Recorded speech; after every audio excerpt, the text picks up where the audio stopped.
Kerala motor തൊഴിലാളി ക്ഷേമനിധി ബോർഡും കേരള ഗവൺമെൻറ്റും മോട്ടോർ വകുപ്പും ചേർന്ന് ഡ്രൈവേഴ്സിൻ്റെ മേൽ അടിച്ചേൽപ്പിക്കുന്ന ക്ഷേമനിധിയെക്കുറിച്ച് പ്രതിഷേധിക്കാൻ വേണ്ടിയാണ് എൻ്റെ ഈ വീഡിയോ. എൻ്റെ ഈ കാണുന്ന വണ്ടിയുടെ ടാക്സ് അടയ്ക്കാനായിട്ട് ഞാനിപ്പോൾ ടാക്സ് അടയ്ക്കാനായിട്ട് ചെന്നപ്പോൾ ടാക്സ് അടയ്ക്കാൻ പറ്റുന്നില്ല. ടാക്സ് അടയ്ക്കണമെങ്കിൽ ക്ഷേമനിധി അടയ്ക്കണം എന്നതാണ്. ക്ഷേമനിധി എനിക്ക് ആവശ്യമില്ല. കാരണം 2-3 മാസം അല്ലെങ്കിൽ 6 മാസം ഞാൻ ഗൾഫിൽ കയറി പോകാൻ പോയാൽ അപ്പോൾ ഞാൻ ഇത് വിൽക്കും. ഇത് മുമ്പ് ഉപയോഗിച്ചിരുന്നതെന്ന് പറഞ്ഞാൽ മറ്റൊരു പനായിരുന്നു. അവൻ 5 വർഷം ഉപയോഗിച്ചു, വേറെ ഒരാൾ 1 വർഷം ഉപയോഗിച്ചു, ഞാനിപ്പോൾ 1 വർഷത്തോളം. ക്ഷേമനിധി എന്ന് പറയുന്നത് ഞാൻ ഇപ്പോൾ ചെന്ന് കൂട്ടി നോക്കിയപ്പോൾ 17,000 രൂപയോളം വരുന്നു. ഈ 17,000 രൂപ അടച്ചാൽ ഈ ടാക്സ് അടയ്ക്കാൻ പറ്റൂ എന്നും പറഞ്ഞാണ് ഇവർ നോട്ടിഫിക്കേഷൻ ഇട്ടത്. ഈ ടാക്സ് അടയ്ക്കാതെ നമുക്ക് വണ്ടി റോഡിൽ കൂടി ഓടാൻ പറ്റത്തില്ല. നിയമപരമായിട്ട് നമുക്ക് വണ്ടി ഓടണമെങ്കിൽ tax, insurance, pollution, fitness, licence ഇത്രയും കാര്യങ്ങൾ മതി.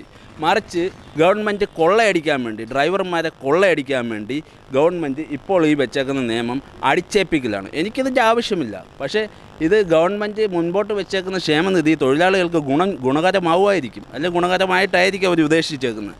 പക്ഷേ എനിക്കത് ആവശ്യമില്ല. കാരണം ഞാൻ ഈ വണ്ടിയുമായിട്ട് എനിക്ക് ആവശ്യമില്ലാത്തൊരു സാധനം എന്നെ അടിച്ചേൽപ്പിക്കുക എന്ന് പറഞ്ഞാൽ ഭരണഘടനാ വിരുദ്ധമാണ്. ഭരണഘടനയ്ക്ക് വിരുദ്ധമായ ഈ നടപടി ഗവൺമെൻറ് പിൻവലിക്കണം എന്നതാണ് എൻ്റെ ആവശ്യം. കാരണമെന്ന് വെച്ചാൽ ആർട്ടിക്കിൾ 40 ഇന്ത്യൻ ഭരണഘടന ആർട്ടിക്കിൾ 40 പറയുന്നുണ്ട്, ഒരു മനുഷ്യന് നേരെ അവൻ്റെ അവകാശത്തിന് മേലെ ലംഘനം നടന്നാൽ 24 മണിക്കൂറിനുള്ളിൽ ഹ്യൂമൻ റൈറ്റ്സ് കമ്മീഷൻ അതിലിടപെടണമെന്നും. ഹ്യൂമൻ റൈറ്റ്സ് കമ്മീഷനും ജുഡീഷ്യറിയും സ്വമേധയാ ഇതിനെ കേസെടുത്ത് ബാക്കി ഇത്തരത്തിലുള്ള തൊഴിലാളികളിൽ നിന്നും ഈ കഠിനമായ നിയമം എടുത്ത് മാറ്റണമെന്ന് താഴ്മയെ അപേക്ഷിക്കുന്നു. കാരണം എന്ന് വെച്ചാൽ 5-6 വർഷമായിട്ടുള്ള ക്ഷേമനിധി അടയ്ക്കാൻ ചെല്ലുമ്പോൾ വലിയ തുകയാണ് വരുന്നത്. എനിക്ക് തന്നെ ഇപ്പോൾ വന്നേക്കുന്നത് 17,000 രൂപയാണ് വന്നേക്കുന്നത്. ഇത് ഞാൻ ഇപ്പോൾ എൻ്റെ കൈ കിടന്ന മോതിരം കൊണ്ട് പണയം വെച്ചിട്ടാണ് വന്നത്. ഇത് അടയ്ക്കുന്നതിന് മാർച്ച് 31 വരെ ഉള്ളൂ ടാക്സ് അടയ്ക്കാനുള്ള സമയം. എനിക്ക് ടാക്സ് അടയ്ക്കാൻ പറ്റുന്നില്ല. ടാക്സ് അടയ്ക്കണമെങ്കിൽ ക്ഷേമനിധി അടയ്ക്കണമെന്ന് പറഞ്ഞ് ഇവരത് ബ്ലോക്ക് ചെയ്ത് വെച്ചേക്കുകയാണ്. ഇവരുടെ നോട്ടിഫിക്കേഷൻ മാറിയാൽ മാത്രമേ ഈ ടാക്സ് അടയ്ക്കാൻ ഒക്കത്തുള്ളൂ. എനിക്ക് ക്ഷേമനിധി വേണ്ടാത്ത സാധനം അടിച്ചേൽപ്പിക്കുക എന്ന് പറയുന്നത് ഭരണഘടനാ വിരുദ്ധമാണ്. ഇത് ഗതാഗത വകുപ്പ് മന്ത്രിയായാലും മോട്ടോർ വാഹന വകുപ്പായാലും ക്ഷേമനിധി ബോർഡായാലും കേരള ഗവൺമെൻറ് ആയാലും ആരാണ് ഇത്തരത്തിൽ ഞാൻ അവിടെ ചോദിച്ചപ്പോൾ ഗവൺമെൻറ്റിൻ്റെ സർക്കുലറുണ്ട്, അവരുടെ ഈ സർക്കുലറുണ്ട്, അങ്ങനെ നിയമമുണ്ട്. നിയമം ഉള്ളതുകൊണ്ട് ഞങ്ങൾക്കൊന്നും ചെയ്യാൻ പറ്റത്തില്ല. ആ മനുഷ്യൻ്റെ അവകാശത്തിന്മേലുള്ള ലംഘനം തന്നെയാണ്. ഗവൺമെൻറ്റിൻ്റെ ഈ കൊള്ള അവസാനിപ്പിക്കണം.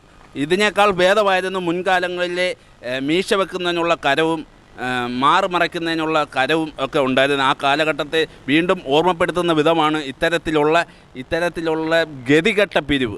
ജനങ്ങളിൽ നിന്ന് മാക്സിമം പിഴിയുക എന്ന ഒരു ലക്ഷ്യം മാത്രമേ ഇപ്പോഴത്തെ ഗവൺമെൻറ്റിനുള്ളൂ.